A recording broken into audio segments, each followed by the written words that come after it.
पत्नी लड़ने झगड़ने के बाद घर चली गई है और बहुत ड्रामे किए अब जाके वो अपने घर गई है। और अब मुझे ऐसा शक है कि वो जाते ही झूठा मुकदमा करेगी, या फिर उसके घर वाले आपको डरा रहे हैं, धमका रहे हैं, और वो भी आपको केसेस करने की झूठी धमकी दे रही है, या फिर इस तरह की संभावनाएं बन रही हैं जिससे कि आपको लग रहा है कि अब आपके ऊपर झूठे केसेस होने वाले हैं।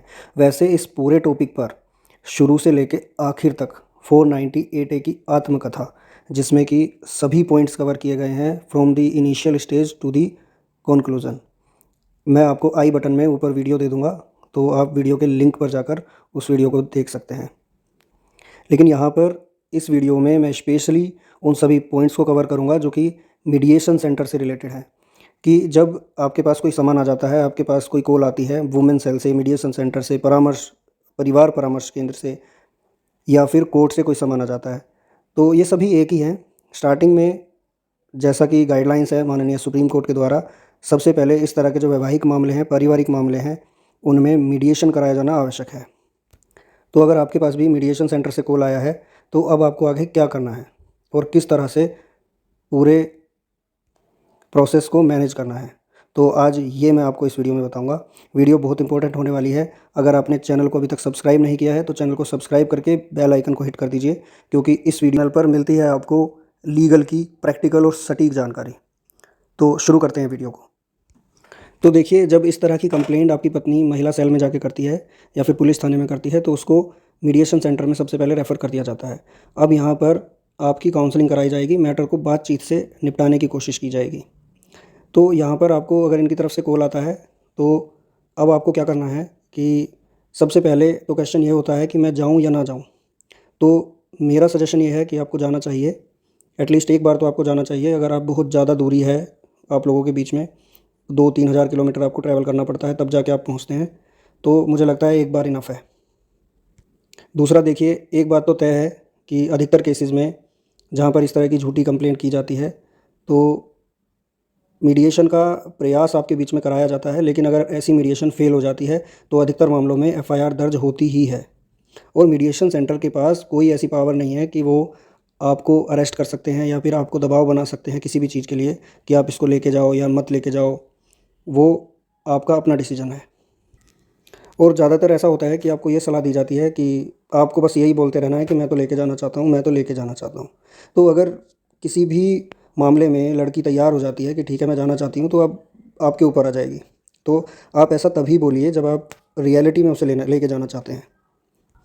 अदरवाइज़ आप मीडिएशन सेंटर में बताइए कि इसने मेरे साथ इस तरह के गलत कृत्य किए हैं, ये मुझे धमकी दी है या फिर कुछ भी जो भी उसने गलत आपके साथ किया है, और यहाँ पर आके इसने झूठी कंप्लेंट कर दी है, मैं इसे लेके जाने वाला नहीं हूँ, क्योंकि अब की बार अगर ये घर में जाएगी तो कुछ और बड़ा कांड करेगी।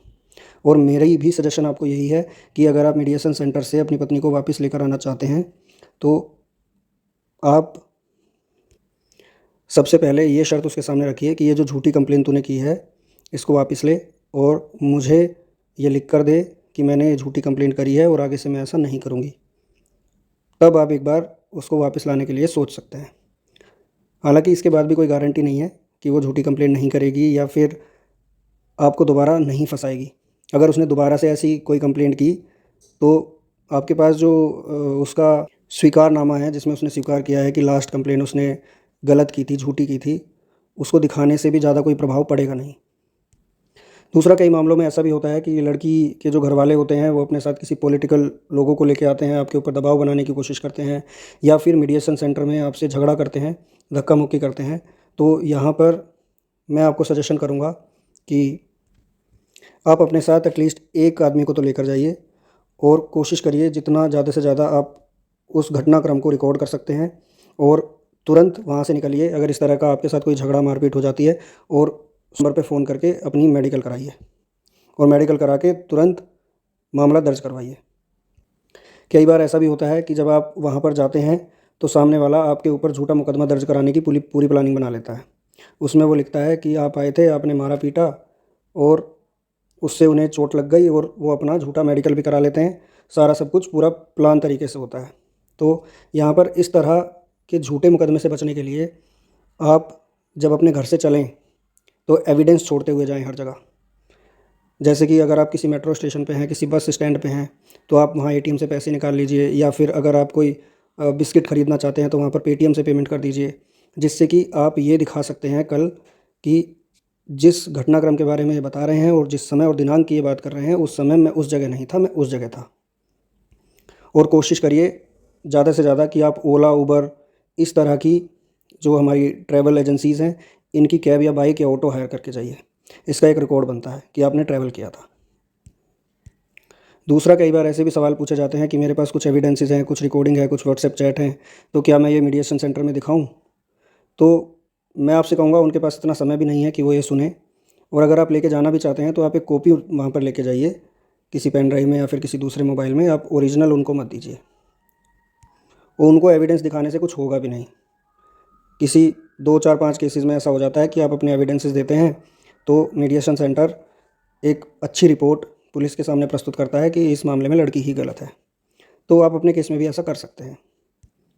वहीं पर एक और सवाल होता है कि लड़की ने एक झूठी सामान की लिस्ट दी है और ये सामान वो हमसे मांग रही है वापस, तो क्या हमें सामान वापस करना चाहिए? ऐसी लिस्ट का हम क्या करें? तो अगर आपके सामने इस तरह की कोई लिस्ट पेश की गई है, तो आप पहला तो ये कह सकते हैं कि हम कोर्ट में देंगे, हम यहाँ पर नहीं देंगे। अगर वो उसके बाद भी नहीं मानते हैं, तो जो लिस्ट में सामान है, उन्होंने तो बढ़ा चढ़ा के ही लिखा होगा, 1 के 2, 2 के 3 कर दिए होंगे। आप उस लिस्ट में टिक कर लीजिए जो सामान आपके पास है, और बोलिए कि मैं इस सामान को रिटर्न करने के लिए रेडी हूँ, मुझे इसकी रिसीविंग दे दी जानी चाहिए। और देखिए, इस तरह के केसेस में जब आप समझौता करते हैं, तो वहाँ पर जब आप समझौता कर रहे हैं तो आप एग्रीमेंट बनाएंगे साथ में, समझौतानामा जिसको कहते हैं। उसमें आप साफ साफ ये लिखवा लीजिए कि ये कंप्लेन इसने झूठी की है और आगे ऐसा नहीं करेगी, और अपने आप को अगर इसने ये हर्ट करती है तो उसकी जिम्मेदारी खुद होगी। और कई मामलों में ऐसा भी होता है कि मीडिएशन सेंटर में ना जाकर, जैसे ही पत्नी आपकी कंप्लेन करती है, तुरंत एफआईआर दर्ज कर ली जाती है। तो एफआईआर में आगे क्या कैसे करना है, वो आप एक दूसरी वीडियो मैंने चैनल पर डाली हुई है, जिसका नाम 498 की आत्मकथा है। उसका लिंक भी मैं अभी वीडियो के एंड में आपको दे दूंगा, आप वो देखकर पूरा समझ सकते हैं। आशा है वीडियो में दी गई जानकारी आपको पसंद आई होगी। ये वीडियो मैंने उन सभी भाइयों के लिए बनाई है जो कि इस तरह की परेशानी से जूझ रहे हैं। अगर आप भी किसी ऐसे व्यक्ति को जानते हैं जो इस तरह की प्रॉब्लम को फेस कर रहे हैं, तो आप ये वीडियो उनके साथ शेयर कर सकते हैं और उनकी जान बचा सकते हैं। क्योंकि एक रिपोर्ट, एक सर्वे में ये बताया गया है कि हर एक 9 मिनट में एक पुरुष झूठी कंप्लेंट्स की वजह से आत्महत्या कर लेता है। तो ऐसा करके आप किसी एक का जीवन बचा सकते हैं। धन्यवाद। जय हिंद, जय भारत।